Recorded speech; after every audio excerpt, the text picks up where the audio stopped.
Hello, मेरा नाम प्रांजल और आज मैं आपसे बात करने वाला हूँ internal external characteristic of DC generator. बहुत इंपॉर्टेंट लेक्चर है। इससे पुराने वाले लेक्चर में मैंने आप लोगों को बताया था मैग्नेटाइजेशन कर्व क्या होता है, प्लस हमने देखा था कि कौन से केसेस में जनरेटर डीसी जनरेटर फेल हो जाएगा और वो पावर जो है यानी कि जो वोल्टेज बना रहा था वो नहीं बना पाएगा। उसके क्या क्या रीज़न हो सकते हैं, क्रिटिकल स्पीड क्या होती है, क्रिटिकल रेजिस्टेंस क्या होता है, ये सब हम लोग डिस्कस करा था। ठीक है, तो जल्दी से देखते हैं इस लेक्चर में हम लोग क्या क्या सीखने वाले हैं। सबसे पहले कि इंटरनल एक्सटर्नल कर्व में क्या डिफरेंस होता है। सेकंड चीज़ कि तीनों कर्व में से सबसे इंपॉर्टेंट कर्व कौन सा है अगर तुम डीसी जनरेटर ले रहे हो तो। ठीक है, तीसरी चीज़ कि कौन सा कर्व जो है वो ये डिसाइड करेगा कि हम डीसी जनरेटर कहाँ कौन सा डीसी जनरेटर यूज़ करेंगे, सीरीज़ का यूज़ करेंगे, शंट का यूज़ करेंगे एंड सेपरेट कहाँ यूज़ करेंगे और उनके क्यों ऐसा है, मतलब क्या एप्लीकेशंस हैं। ये सब बहुत कुछ सीखने को मिलेगा इसमें। ऐसा कौन सा कर्व है ये सब बताएगा। तो जल्दी शुरू करते हैं। अगर मैं बात करूँ पुराने लेक्चर्स के बारे में तो जो पहला लेक्चर था वहाँ पे मैंने आपको बेसिक बताया था। उसके अंदर मैंने तुम्हें बताया था कि कौन सी पर्टिकुलर पार्ट जो होता है किस चीज़ को रिप्रेजेंट करता है। ये दोनों चीज़ें मैंने उसमें आप लोगों को सिखाई थी।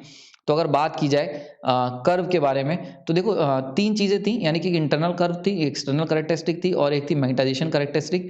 तो आज हम लोग बात करने वाले हैं इंटरनल के बारे में, ठीक है, और एक्सटर्नल के बारे में। तो इंटरनल की अगर बात करें तो अगर कितना वोल्टेज जनरेट हो रहा है और कितना आर्मेचर करंट जनरेट हो रहा है, जब मैं इस पर्टिकुलर पोर्शन की बात करने लगता हूँ तो हम लोग इंटरनल कैरेक्टरिस्टिक की कर्व की बात करते हैं। अगर एक्सटर्नल की बात की जाए तो मुझे आउटपुट कितना मिला, भाई मैं मार्केट से जनरेटर खरीद के ले आया, ठीक है, उसके बाद मैंने उसे घर पे इंस्टॉल कर दिया, लगा दिया। जब मैंने बटन दबा के उसको ऑन करा तो मुझे आउटपुट में कितना वोल्टेज और कितना करंट मिला। ये जो चीज़ें हैं ये बताएगी एक्सटर्नल कैरेक्टरिस्टिक तुम्हारी। क्लियर हो गया यहाँ पे। तो चलिए शुरू करते हैं। सबसे पहले इंटरनल कैरेक्टरिस्टिक को डिस्कस कर लेते हैं। यानी कि किसी भी जनरेटर के अंदर अगर तुम जनरेटर मार्केट से खरीद के लाए हो तो उसके अंदर कितना वोल्टेज जनरेट हो रहा है, ईजी, ये जो है, प्लस ईजी कितना जनरेट हो रहा है एस, मतलब, और दूसरा पैरामीटर क्या है, आई है, यानी कि लोड करंट या आर्मेचर करंट के हिसाब से कितना वोल्टेज जनरेट हो रहा है। ये जो चीज़ें हैं ये कहलाएंगी इंटरनल। और आउटपुट में मुझे मिल रहा है आईटी और यहाँ पे टर्मिनल मिल रहा है वीटी। ये जो है ये तुम्हारी कहलाएगी एक्सटर्नल कर्व। क्लियर हो रहा है, एक्सटर्नल कैरेक्टरिस्टिक। क्लियर। तो जल्दी शुरू करते हैं, देखते हैं इंटरनल का जो वोल्टेज है यानी कि ईजी। अगर हम बात करें यहाँ पे ईजी की तो वो किस पे डिपेंड करता है। तो देखो मैंने तुम्हें पहले लेक्चर में बताया था कि जो वोल्टेज जो जनरेट होगा टोटल वोल्टेज वो डिपेंड करेगा उसके अंदर एक अपोजिंग फैक्टर क्या है, armature reaction, V drop due to armature reaction. Clear हो रहा है। अच्छा, वी ड्रॉप आर्मेचर रिएक्शन की खास बात क्या होती है, ये डायरेक्टली प्रोपोर्शनल होता है आर्मेचर करंट के। जितना आर्मेचर करंट उतना ज़्यादा आर्मेचर रिएक्शन वोल्टेज ड्रॉप। ठीक। अच्छा, जनरेटेड वोल्टेज की बात करी जाए तो ये डायरेक्ट प्रोपोर्शनल होता है फील्ड करंट के, या कह सकते हैं फ्लक्स के। क्लियर हो गया, फ्लक्स के। तो ये फील्ड करंट पे डिपेंड करता है और ये डिपेंड करता है आर्मेचर करंट पे। क्लियर हो गया, ये दो चीज़ें हमेशा याद रखना। तो अगर कर्व बना लें तो सबसे पहले अगर हम बात कर लेते हैं सेपरेटली एक्साइटेड मशीन्स की, सेपरेटली एक्साइटेड मशीन्स की, सेपरेटली, ठीक है, सेपरेटली अगर बात करोगे तो वो सिंपल सा उसका कर्व आ जाएगा। इंटरनल कैरेक्टरिस्टिक कर्व बना रहे हैं यहाँ पे हम लोग। इधर आ जाएगा ईजी और इधर हम बात करेंगे आईए की, आर्मेचर करंट की। ठीक। तो जैसे जैसे शुरुआत में अगर बात करिए आर्मेचर करंट जीरो होगा, आर्मेचर करंट अगर जीरो है तो आर्मेचर रिएक्शन जो होगी वो भी जीरो होगी। तो ऐसे केस में मैक्सिमम वोल्टेज मिलेगा ईजी मुझे। ठीक है। जैसे जैसे लेकिन जैसे जैसे मैं क्या करूंगा, आईए को राइज अप करूंगा। जैसे आईए को बढ़ाओगे तो ये वाला जो फैक्टर है ये क्या होगा, राइज अप करना शुरू कर देगा आर्मेचर रिएक्शन का। और ऐसे केस में क्या होगा, नेट फ्लक्स जो होगा वो क्या होगा, रिड्यूस हो जाएगा। तो नेट फ्लक्स रिड्यूस होने की वजह से क्या होगा, जो जनरेटेड वोल्टेज है वो क्या होगा, डाउन होना शुरू हो जाएगा। ईजी जो होगा वो तुम्हारा क्या होगा, डाउन होना शुरू हो जाएगा। क्लियर हो रहा है।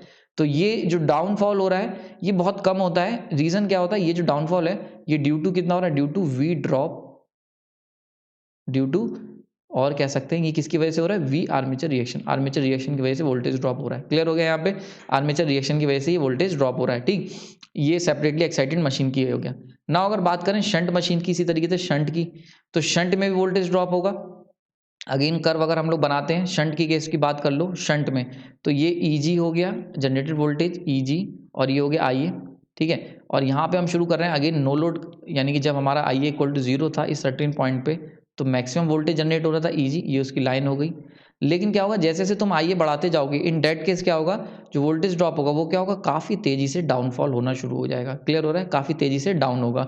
ये जो डाउनफॉल हो रहा है यानी कि ये जो डाउन हो रहा है इस तरीके से, ये किसकी वजह से हो रहा है, due to V armature reaction के वोल्टेज ड्रॉप की वजह से। क्योंकि हम जानते हैं कि जो वोल्टेज मुझे मिलेगा ईजी डैश, वो ईजी नो लोड यानी कि open circuit minus V drop due to armature reaction. Clear हो रहा है? यानी कि जो तुम्हें वी ईजी एट लोड मिलेगा, डैश हटा दो, लोड लगा दो, तो ईजी जो लोड पे लगेगा, लोड पे मिलेगा, वो होगा तुम्हारा ईजी ओपन सर्किट, यानी कि जब कोई लोड नहीं था, यानी कि ये EG open circuit minus V armature reaction का जो वोल्टेज ड्रॉप होगा, वी आर्मेचर रिएक्शन। क्लियर हो गया? अच्छा, एक बात बड़ी इंटरेस्टिंग है कि यहाँ जो वोल्टेज ड्रॉप हुआ है वो थोड़ा सा स्मॉल है, लेकिन यहाँ जो वोल्टेज ड्रॉप हुआ है वो काफ़ी ज़्यादा हाई है। रीज़न क्या है यहाँ पे, यानी कि जो शंट में जो वोल्टेज ड्रॉप होता है वो काफ़ी ज़्यादा हाई होता है। रीज़न क्या है? रीज़न सिंपल सा है कि जो तुम्हारी सेपरेटली एक्साइटेड मशीन्स होती हैं उनके अंदर क्या होता है, जो फील्ड वाइंडिंग होती है वो क्या सेपरेटली एक्साइटेड, नाम में ही छुपा हुआ है इसका रीज़न।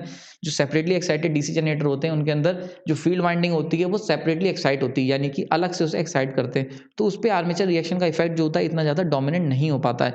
लेकिन अगर बात करी जाए शंट मशीन्स की, तो शंट में क्या होता है, आर्मेचर रिएक्शन जो होता है वो बहुत ज़्यादा डोमिनेंट होता है। क्यों? क्योंकि शंट क्या होती है, अब जो फील्ड वाइंडिंग होती है शंट डीसी जनरेटर केस में वो पैरेलल में लगी होती है आर्मेचर वाइंडिंग के साथ, ठीक। तो ऐसे केस में कहने का मतलब है ओवरऑल कि वो उसके लिए कोई सेपरेट बैटरी हमने यूज़ नहीं करी है, तो क्या होगा, जो आर्मेचर रिएक्शन होगा वो बहुत ज़्यादा डोमिनेंट होती है in case of self excited machines, और उसी में से एक कैटेगरी है शंट। तो शंट के केस में आर्मेचर रिएक्शन वोल्टेज ड्रॉप जो होगा काफ़ी ज़्यादा डोमिनेंट होगा। क्लियर हो गया? तो इसीलिए जो वोल्टेज ड्रॉप होगा इंटरनल कैरेक्टरिस्टिक का वो क्या होगा, काफ़ी ज़्यादा हाई होगा as compare to the separately. Okay, now अगर बात कर लेते हैं अब हम लोग सीरीज़ की। सीरीज़, तो सीरीज़ के केस में थोड़ा सा अलग हो जाता है। सीरीज़ में क्यों? क्योंकि देखो सीरीज़ के केस में जो ईजी हमें मिलेगा लोड पे, वो ईजी ओपन सर्किट माइनस का ईजी ओपन सर्किट माइनस का वी आर्मेचर रिएक्शन, ठीक। अब इंटरेस्टिंग चीज़ क्या हो जाती है कि इसके अंत में ओसी जो होता है, यानी कि ईजी ओपन सर्किट पे जो वोल्टेज मिलेगा वो भी डायरेक्ट प्रोपोर्शनल होता है आर्मेचर करंट के। क्यों? क्योंकि सीरीज़ वाइंडिंग में क्या होता है, सीरीज़ वाइंडिंग में जो फील्ड करंट होता है आईएफ, वो डायरेक्ट प्रोपोर्शनल होता है आईए के, ठीक। फील्ड करंट यानी कि फ्लक्स जो बनेगा वो भी आईए बनेगा। क्यों? क्योंकि क्या होता है, फील्ड वाइंडिंग, आर्मेचर वाइंडिंग, और ये होता है टर्मिनल, ठीक है, टर्मिनल। तो ये तीनों के तीनों क्या होते हैं, सीरीज में कनेक्ट होते हैं, यानी कि टर्मिनल तो सॉरी आउटपुट में मिलेगा, जो दोनों वाइंडिंग होती है आर्मेचर वाइंडिंग और फील्ड वाइंडिंग, ये दोनों की दोनों क्या होती हैं, सीरीज में कनेक्टेड होती हैं। जब ये सीरीज में होंगी तो फील्ड करंट और आर्मेचर करंट दोनों के दोनों क्या होंगे, बराबर हो जाएंगे, यानी कि अल्टीमेटली जो जनरेटेड वोल्टेज है सीरीज में वो भी डायरेक्ट प्रोपोर्शनल टू आईए है। आर्मेचर रिएक्शन की बात कर लो, ये भी डायरेक्ट प्रोपोर्शनल टू आईए। तो क्योंकि दोनों के दोनों क्या है, डायरेक्टली प्रोपोर्शनल टू आईए हैं, तो इसीलिए क्या होता है, जब ये दोनों के दोनों आईए के ही प्रोपोर्शनल हैं, तो ऐसे केस में जो तुम्हारा सिस्टम होगा, यानी कि जो कर्व होगा वो थोड़ा सा चेंज कर देगा। ठीक है, तो हम लोग शुरू करते हैं, यानी कि अगर डीसी सीरीज मशीन का अगर मुझे इंटरनल कैरेक्टरिस्टिक बनानी तो वो देख लेते हैं कैसे बनेगी। ठीक है, तो उसमें देखो सिंपल सा है आपके पास, अगेन हम लोग बड़ा ध्यान से देखना इस चीज़ को, ठीक। ओके, और ये तुम्हारा जनरेटेड वोल्टेज यानी कि वोल्टेज को दिखा रहा है ईजी, ठीक है, और ये आपका दिखा रहा है किसको, आईए को, यानी कि आर्मेचर करंट को, ठीक। हम इस तरीके से बनाना है कर्व को। अब इंपॉर्टेंट चीज़ यहाँ पे ये आ जाती है जो तुम्हें ध्यान रखनी होगी, वो क्या, कि हम जानते हैं नॉर्मली अगर बात करी जाए इस पर्टिकुलर पॉइंट की, ठीक, जो और कर्व थे, यानी कि अगर शंट मशीन के कर्व की बात करी जाए, जो अगर आपने देखे होंगे शंट मशीन कर्व, तो वो सारे के सारे ईजी ओपन सर्किट से शुरू हो रहे थे, यानी कि हाई पॉइंट से शुरू हो रहे थे। लेकिन क्या होगा सीरीज के केस में अगर बात की जाए, तो उस केस में आईए की अगर वैल्यू मैं जीरो कर देता हूँ, देखो बहुत ध्यान से देखना इसको, अगर हम लोग क्या करें यहाँ पे इस बात की बात करें आई इक्वल टू जीरो, तो उस केस में क्या होगा, जो ईजी होगा वो क्या होगा, वो इक्वल हो जाएगा, इससे पहले समझ लेते हैं, आई इक्वल टू जीरो कर दिया तो आई फील्ड जो होगा वो कितना होगा, वो जीरो हो जाएगा। तो जो ईजी होगा ये किसकी वजह से होगा, रेसिडुअल, ई रेसिडुअल आ जाएगा, बहुत इंपॉर्टेंट, रेसिडुअल फ्लक्स, जो कि मैग्नेटाइजेशन कर्व मैंने बताया था कि जो स्मॉल सा फ्लक्स, यानी कि जब तुम मशीन नई नई खरीद के लाते हो तो जो उसमें छोटा सा फ्लक्स रह गया होता है उसको हम लोग रेसिडुअल फ्लक्स कहते हैं। तो इस केस में यानी कि अगर बात की जाए नॉर्मली इंटरनल कैरेक्टरिस्टिक कर्व बनाने जा रहे हैं, तो अगर आई को मैं जीरो कर दूंगा, इन डेट केस थोड़ा सा जो रेसिडुअल फ्लक्स रह गया होगा उसकी वजह से ही रेसिडुअल ई जी आर, यानी कि रेसिडुअल करंट, रेसिडुअल वोल्टेज जो होगा यहाँ से स्टार्ट होगा इस कर्व का, ठीक। अब क्या होगा, ये कर्व जैसे जैसे अब मैं क्या करूँगा, आईए को राइज अप कर रहा हूँ, आईए को राइज अप कर रहा हूँ, क्योंकि आईए जो है वही तुम्हारा क्या है, ईजी भी तुम्हारा डायरेक्ट प्रोपोर्शनल टू आईए था, ठीक। यानी कि ईजी ओसी ओपन सर्किट केस में भी क्या था, आई डायरेक्ट प्रोपोर्शनल टू आईए था, और वी ए आर ये भी क्या डायरेक्ट प्रोपोर्शनल टू आईए है, ठीक। तो ऐसे केस में कर्व क्या होगा, कर्व अपने आप को राइज अप करना शुरू करेगा। अब क्योंकि दोनों के दोनों यानी कि वोल्टेज ड्रॉप भी तुम्हारा आईए है, ठीक, आईए पे डिपेंड कर रहा है, और जनरेटेड वोल्टेज भी, तो जरा इसके लिए केस बना लेते हैं जल्दी से, ठीक। तो इसको जरा समझ लेते हैं, एक केसेस बना लेते हैं। पहला केस ले लेते हैं कि आई जो तुम्हारा ए है वो क्या है, लेस देन है फुल लोड। फुल लोड क्या होता है, यानी कि जो रेटेड करंट जो जिसके लिए मशीन डिजाइन होती है, अगर डीसी जनरेटर पे तुम फुल लोड लगाओगे तो वो होता है, वो जितना करंट ड्रॉ करेगा उसको हम लोग कहेंगे आई फुल लोड, ठीक। एक केस ये हो गया। दूसरा केस ये हो गया I A greater than equal to I full load, यानी कि अगर तुम्हारा जो फुल लोड है उससे ज़्यादा करंट या उसके बराबर करंट तुम लगा रहे हो, देन इन दैट केस क्या होगा। तो देखो अगर आई ए तुम्हारा स्मॉल है, लेस देन फुल लोड है, तो इन दैट केस देखो ईजी होता है, एक तुम्हारा ईजी है, ये भी डायरेक्ट प्रोपोर्शनल टू आई है, और एक है V drop due to armature reaction, internal curve की बात कर रहा हूँ। तो जो आर्मेचर रिएक्शन कारण जो वोल्टेज ड्रॉप होता है, आर्मेचर रिएक्शन के बारे में मैंने बताया था, ये क्या होती है, अगर आर्मेचर करंट तुम्हारा छोटा है तो आर्मेचर रिएक्शन भी कम होगा। तो इसीलिए क्या होगा, जो आर्मेचर रिएक्शन कारण वोल्टेज ड्रॉप होगा इनिशियल केसेस में, यानी कि जब आर्मेचर करंट लेस देन है फुल लोड करंट के, in that case voltage drop due to armature reaction क्या होगा, कम होगा एज कंपेयर टू ईजी। तो यानी क्या हुआ, यहाँ पे लग जाएगा ये एरो, ठीक। यानी कि इनिशियल केसेस में, यानी कि जब तक I A less than I F L है, इन दैट केस जो फ्लक्स कटिंग एक्शन से जो जनरेटेड वोल्टेज है वो काफ़ी ज़्यादा होगा एज कंपेयर टू जो आर्मेचर रिएक्शन कारण है। अच्छा, इंपॉर्टेंट चीज़ एक आ जाती है, ध्यान से देखो, ये तुम्हारा जो आर्मेचर रिएक्शन है ये नेगेटिव साइन के साथ है, ठीक, नेगेटिव यानी मतलब ये क्या कर रहा है, ये ड्रॉप करा रहा है वोल्टेज को, ठीक, और ये क्या कर रहा है, राइज करा रहा है वोल्टेज को। तो ऑब्वियस ही चीज़ है, क्योंकि राइज ज़्यादा हो रहा है एज कंपेयर टू ड्रॉप, तो कर्व जो होगा वो क्या होगा, लीनियरली अपने आप को राइज अप करेगा एक पर्टिकुलर पॉइंट तक, ठीक, ये हो गया। अब ये किस पॉइंट तक करेगा इसको भी जरा समझ लेते हैं। ये वाला पॉइंट है आई फुल लोड, यानी कि जब तुम्हारा आर्मेचर करंट किसके बराबर हो जाता है, फुल लोड करंट के, ये सेकंड केस, ठीक। तो इस केस में क्या होगा, इस केस में ई जी जो तुम्हारा है वो ऑलमोस्ट इक्वल हो जाएगा किसके, V drop due to armature reaction. Clear हो रहा है। देखो हुआ क्या, इस पूरे प्रोसेस में जनरेटेड वोल्टेज राइज अप हुआ, ठीक है, और आर्मेचर रिएक्शन भी राइज अप हुआ।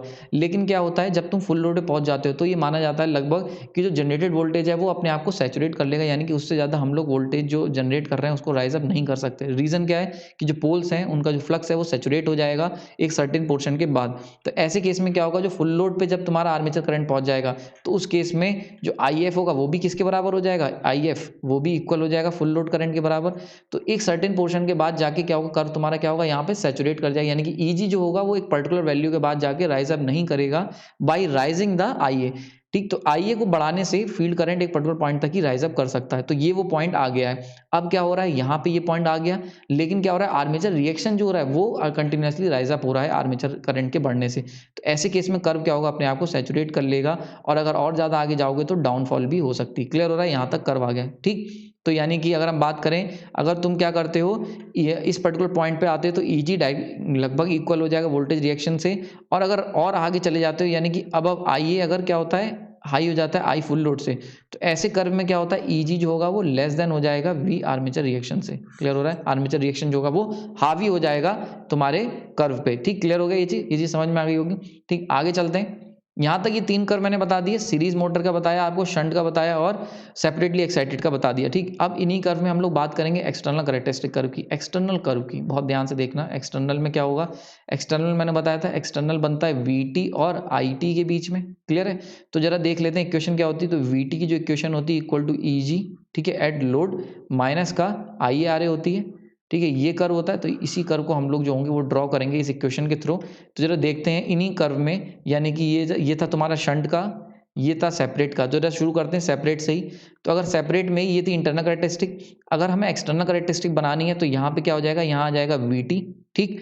तो इस पर्टिकुलर पॉइंट पे, यानी कि नो लोड पे, ये क्या है, नो लोड, ठीक, या ओपन सर्किट कह सकते हैं। तो इस पॉइंट पे ओपन सर्किट पे VT open circuit equal to होता है ईजी, ओपन सर्किट के बराबर ही होती है। तो यहीं से शुरू होगा कर वीटी से। लेकिन क्या होगा, क्योंकि अब तुम्हारा क्या है, अब हम बात कर रहे हैं वीटी की ना कि ईजी की। तो VT equal to EG load minus का आई आर ए, यानी कि एक additional voltage drop R A का, यानी कि V ohmic losses, ohmic drop, ये भी ऐड हो जाएगा। तो जब 2 वोल्टेज ऐड ड्रॉप होंगे, एक भी ड्रॉप था आर्मेचर रिएक्शन का, अब इसके साथ मैं ओमिक को भी जब ऐड कर दूंगा तो अब कर्व क्या होगा, और ज्यादा डाउन चला जाएगा। क्लियर हो रहा है, तो ये क्या हो गया, और ज्यादा डाउन चला गया, ये हो गया वी ओमिक ड्रॉप, ठीक है। और ये कर्व क्या कहलाएगा, ये कहलाएगा तुम्हारा एक्सटर्नल कर्व, बहुत इंपॉर्टेंट, एक्सटर्नल कर्व। ये क्या है, ये है इंटरनल कर्व। क्लियर हो गया, तो ये 2 कर्व हो गए। नाउ आगे चलते हैं, शंट मशीन की बात कर लें। शंट में भी देखो, तो अब क्या होगा, वी टी ओपन सर्किट की बात करेंगे, यानी कि जब हमने लोड 0 कर रखा है तो ये इक्वल होगा वीटी के, यानी कर्व शुरुआत यहीं से होगी, दोनों कर्व होगी, क्योंकि जो जनरेटेड वोल्टेज ओपन सर्किट में वही बराबर है वीटी के टर्मिनल वोल्टेज के ओपन सर्किट केस में। अब जैसे ही तुम क्या करोगे, लोड लगाना शुरू करोगे, आईए को राइज अप करना शुरू करोगे इस डायरेक्शन में, तो ऐसे केस में क्या होगा, जो तुम्हारा आर्मेचर रिएक्शन है वो क्या होगा, वो तो रहेगा ही, प्लस क्या आ जाएगा, यहाँ पे ओमिक लॉसेस भी आ जाएंगे, यानी कि प्लस, यानी कि माइनस, सॉरी इसके साथ ब्रैकेट लगा दें, प्लस वी ओमिक लॉसेस ये भी आ जाएंगे। और ये कितने होते हैं, आई ए आर ए होते हैं, यानी कि ये भी राइज अप करेंगे। तो अब कर्व जो होगा और ज़्यादा डाउन चला जाएगा यहाँ से, ठीक। और जब तुम बहुत ज़्यादा दोनों यानी कि एक वोल्टेज ड्रॉप ओमिक के कारण प्लस एक वोल्टेज ड्रॉप आर्मेचर रिएक्शन कारण, तो शंट मशीन में ही देखा जाता है जब ये दोनों वोल्टेज ड्रॉप मिलते हैं यानी कि एड अप होते हैं, तो इसकी वजह से क्या होता है, इतना ज़्यादा वोल्टेज डाउनफॉल हो जाता है कि कई बार जनरेटर क्या करता है, कोलैप्स कर जाता है। इस पर्टिकुलर पॉइंट को देख लीजिए, क्या हो गया, कोलैप्स हो गया यहाँ पे। कोलैप्स का मतलब शट डाउन हो जाएगा, क्यों? क्योंकि लोड को वोल्टेज चाहिए और तुम क्या कर रहे हो, जैसे-जैसे तुम करंट को बढ़ा रहे हो, वोल्टेज क्या हो रहा है, लगातार डाउन होता जा रहा है। एक पर्टिकुलर पॉइंट पे आके क्या होगा, वोल्टेज इतना ज़्यादा डाउन हो जाएगा कि जनरेटर तुम्हारा ऑपरेट नहीं कर पाएगा और यहाँ पे क्या होती है, कोलैप्स हो जाता है शंट जनरेटर। क्लियर हो रहा है? सेपरेटली एक्साइटेड में कोलैप्स का कोई कॉन्सेप्ट नहीं होता है। रीज़न क्या है? अगेन रीज़न सेम है, क्योंकि सेपरेटली में जो हम लोगों ने कर्व जो फील्ड वाइंडिंग थी, उसको हम लोग अलग से एक्साइट कर रहे थे। क्लियर हो गया? तो सेपरेटली और शंट में समझ में आ गया होगा कोलैप्स पॉइंट कहाँ मिलेगा। नाउ बात कर लेते हैं सीरीज़ की। तो सीरीज़ में सॉरी नाउ बात कर लेते हैं सीरीज़ की, सीरीज़ कर्व की। तो सीरीज़ कर्व में अगर ध्यान दें, तो सीरीज़ कर्व हमने ये बनाया था सीरीज़ का, ठीक। तो अब क्या हो रहा है, जैसे-जैसे आप क्या करोगे वोल्टेज को ये तुम्हारा था इंटरनल कैरेक्टरिस्टिक कर्व, इंटरनल थी, ठीक। अब क्या हो रहा है, एक इसके अंदर एक वोल्टेज ड्रॉप और आ जाएगा, यानी कि ये जो फैक्टर था सर्टेन वाला, इसके अंदर एक फैक्टर और ऐड अप हो जाएगा। वो कौन सा फैक्टर ऐड अप होगा उसको भी देख लेते हैं। वीएआर वोल्टेज ड्रॉप था आर्मेचर रिएक्शन कारण plus V ohmic, V ohmic भी ऐड अप हो जाए। क्लियर हो रहा है? तो एक आर्मेचर रिएक्शन कारण प्लस एक ओमिक वोल्टेज ऐड अप हो जाएंगे। जब ये दोनों को तुम ऐड अप करोगे यानी कि इन दोनों को ऐड अप करोगे, तो ऑब्वियस सी चीज़ है, जो कर्व है जो तुम्हारा नॉर्मली चल रहा था, वो अब क्या होगा, थोड़ा सा नीचे रहेगा और पहले सैचुरेट हो जाएगा। ये हो गया तुम्हारा एक्सटर्नल कर्व, एक्सटर्नल कर्व, ठीक। तो ये जो था, अगर मैग्नेटाइजेशन कर्व की बात कर लें, यहीं पे अगर मैग्नेटाइजेशन कर्व भी बना दूं मैं, तो तुम्हारे देखो मैग्नेटाइजेशन कर्व कुछ ये गया था इस तरीके से, ठीक। ये हो गया मैग्नेटाइजेशन कर्व सीरीज का, मैग्नेटाइजेशन, ठीक। ओके, ये हो गया यहाँ से यहाँ तक का जो ड्रॉप हुआ इंटरनल है, वो कौन सा हुआ, वो हुआ तुम्हारा V due to armature reaction. और यहाँ से यहाँ तक का जो ड्रॉप हुआ, इसको हम कहेंगे V due to ohmic losses यानी कि आर ए। क्लियर हो रहा है? तो ये आ रहे, तो जब ये दोनों को मिला लोगे तो एक्सटर्नल कर्व आ जाएगा। क्लियर हो रहा है? एक्सटर्नल कर्व भी इसी तरीके से बनेगा, ठीक। तो आई होप ये समझ में आ गई होगी, ठीक। क्लियर हो गया? तो आई होप लेक्चर आपको समझ में आया होगा। इसके अंदर मैंने आपको तीनों कर्व बता दी, इंटरनल कर्व कैसे बनता है, एक्सटर्नल कर्व कैसे बनता है, अंतर क्या है ये भी बता दी। एक्सटर्नल कर्व के अंदर अगर बात की जाए, जो नॉर्मल तुम्हारे कर्व थे, यानी कि चाहे एसी समझ लेते हैं, जो नॉर्मल कर्व थे, इंटरनल कर्व, उसके अंदर जब तुम एक्सटर्नल कर्व बनाने के लिए हम लोग क्या लेंगे, आर्मेचर रिएक्शन का ही वोल्टेज ड्रॉप ले लेंगे और ये बनेगा तुम्हारे वीटी और ईजी के, आईए के बीच में। क्लियर हो रहा है? तो ये यहाँ पे मैंने देख लिया, ठीक। क्लियर हो गया? ये सारी चीज़ें मैंने बता दी। अच्छा, इंपॉर्टेंट चीज़ एक रह जाती है, जो एक पॉइंट था कि कौन सा जनरेटर हम सेलेक्ट करेंगे। तो बेसिकली जनरेटर का जो सिलेक्शन होता है वो डिपेंड करता है आपके एक्सटर्नल कैरेक्टरिस्टिक कर्व के, सबसे ज़्यादा इंपॉर्टेंट। यानी कि अगर तीनों कर्व की बात की जाए, मैग्नेटाइजेशन, इंटरनल एंड एक्सटर्नल, तो जो सबसे ज़्यादा इंपॉर्टेंट है वो है external characteristic curve of DC generator. Generator ले रहे हो तो तुम क्या करोगे, तुम्हारे लिए क्या इंपॉर्टेंट है कि जनरेटर कितना वोल्टेज बना रहा है और कितने करंट बना रहा है। क्लियर हो रहा है यहाँ पे? तो किसी भी जनरेटर के लिए सबसे इंपॉर्टेंट कर्व होता है उसका एक्सटर्नल कर्व। और अगर तुम जनरेटर ले रहे हो, मार्केट से खरीद रहे हो, तो उसकी तुम कौन सा जनरेटर खरीदोगे एप्लीकेशन के लिए, वो भी डिपेंड करेगा कि उसकी एक्सटर्नल कैरेक्टरिस्टिक कौन सी है। तो जो सिलेक्शन क्राइटेरिया होता है डीसी जनरेटर का, वो डिपेंड करता है उसकी एक्सटर्नल कैरेक्टरिस्टिक कर्व पे, ठीक। आई होप ये लेक्चर समझ में आया होगा आपको। यहाँ पे ये सीरीज खत्म होती है, यानी कि परफॉर्मेंस कर्व जो थे मैंने सारे बता दिए हैं। कंपाउंड मशीन के ऊपर आगे हम लोग बहुत डिटेल में चर्चा करेंगे, वहाँ पे इनके कर्व सीखेंगे और पूरा एक सेपरेट सीरीज लूंगा कंपाउंड जनरेटर की, बड़ा इंपॉर्टेंट है, ठीक। तो उसको हम लोग डिस्कस करेंगे लास्ट में। अभी तक के लिए यानी कि अगर सेपरेटली एक्साइटेड में शंट, सीरीज और सेपरेटली, इन तीनों को अगर मैं कंबाइन करूँ, तो यहाँ पे मैंने परफॉर्मेंस कर्व क्या होते हैं, ठीक है, और external, internal and magnetisation curve सारी मशीन्स के डिस्कस कर लिए हैं। आप इस लेक्चर को रिवाइज करिए, देखिए, और हो सकता है अगर आपको कोई कमेंट हो, अगर आपको कोई डाउट है, तो आप कमेंट सेक्शन में मुझे बता सकते हैं। उसमें मैं आपके लिए उसको सॉल्व करने की कोशिश करूँगा। अगर ज़्यादा लोग डाउट आएँगे तो एक नया वीडियो बना के आपके सामने हाज़िर हो जाऊँगा। ठीक है? तब तक के लिए धन्यवाद।